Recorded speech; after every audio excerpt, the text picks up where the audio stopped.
বিভাগীয় শ্রম অধিদপ্তর নির্দেশনা অনুযায়ী উপপরিষদ গঠন করে শেরপুর জেলা truck, mini truck, dump truck, tank lorry ও কাভার্ড ভ্যান চালক শ্রমিক ইউনিয়ন ৩২-২৭ এর নালিতাবাড়ী শাখার সাংগঠনিক কর্মকাণ্ড পরিচালনা বিষয়ে অবহিত করতে সংবাদ সম্মেলন অনুষ্ঠিত হয়েছে। গতকাল রাতে শেরপুরের নালিতাবাড়ী শহরের কালীনগর বাইপাসে ফায়ার সার্ভিস স্টেশন সংলগ্ন স্থানে সংগঠনটির কার্যালয়ে ওই সংবাদ সম্মেলন অনুষ্ঠিত হয়।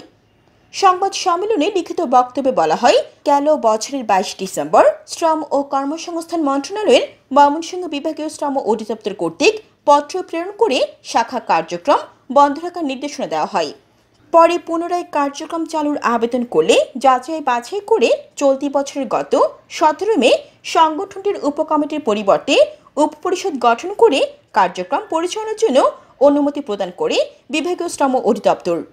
সংবাদ সম্মেলনে truck, mini truck, dump truck, tank lorry ও কাভার্ড ভ্যান চালক শ্রমিক ইউনিয়ন শেরপুর জেলা শাখার সভাপতি ফারুক আহমেদ, জাতীয়তাবাদী শ্রমিক দল জেলা শাখার সাধারণ সম্পাদক আশরাফুল ইসলাম জুন, শেরপুর জেলা truck, mini truck, dump truck, tank lorry ও কাভার্ড ভ্যান চালক শ্রমিক ইউনিয়ন নালিতাবাড়ীর উপপরিষদের উপদেষ্টা সাবেক মেয়র আনোয়ার হোসেন, উপজেলা ছাত্রদলের সভাপতি আপন সরকার, শ্রমিক ইউনিয়নের সভাপতি সাদাত হোসেন সামাদ, সাধারণ সম্পাদক সাইফুল ইসলাম সহ অন্যরা উপস্থিত ছিলেন।